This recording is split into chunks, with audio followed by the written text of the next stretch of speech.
മന്ത്രി വീണ ജോർജിന്റെ പത്തനംതിട്ടയിലെ വീട്ടിലേക്ക് യൂത്ത് കോൺഗ്രസ് മാർച്ച് നടക്കുകയാണ്. ശവപ്പെട്ടിയും ചുമന്നുകൊണ്ടാണ് മാർച്ച് നടത്തുന്നത്. അവിടെ നിന്നുള്ള ദൃശ്യങ്ങളാണ് കാണുന്നത്.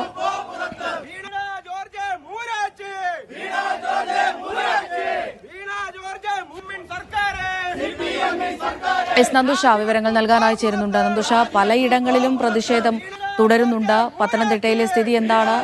ഇപ്പോൾ ആരുടെ നേതൃത്വത്തിലാണ് പ്രതിഷേധം? അമൃത, പത്തനംതിട്ടയിൽ യൂത്ത് കോൺഗ്രസിന്റെ നേതൃത്വത്തിലാണ് ഇപ്പോൾ മന്ത്രി വീണ ജോർജിന്റെ കുടുംബ വീടിന് സമീപത്തേക്ക് മാർച്ച് നടത്തുന്നത്.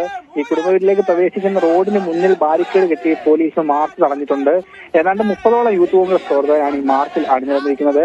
പത്തനംതിട്ട ടൗണിൽ നിന്നും ആരംഭിച്ച മാർച്ച് ശവമഞ്ചവും ചുവന്നുകൊണ്ടാണ് ഇവിടേക്ക് എത്തിച്ചേർന്നത്. പ്രതീകാത്മക ശവമഞ്ചവുമായിട്ടാണ് പ്രവർത്തകർ ഇപ്പോൾ ബാരിക്കേഡിന് മുകളിൽ കയറിയിരിക്കുന്നത്.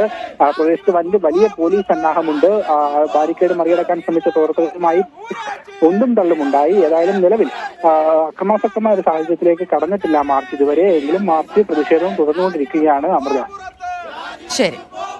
ഇപ്പോൾ പത്തനംതിട്ടയിൽ നിന്നുള്ള ദൃശ്യങ്ങളാണ് കാണുന്നത്. പത്തനംതിട്ടയിലെ ആരോഗ്യമന്ത്രി വീണ ജോർജിന്റെ വീട്ടിലേക്കാണ് യൂത്ത് കോൺഗ്രസിന്റെ മാർച്ച് പ്രതിഷേധം നടക്കുന്നത്. ശവപ്പെട്ടിയും ചുമന്നുകൊണ്ടാണ് ഈ പ്രതിഷേധക്കാരെത്തിയത്.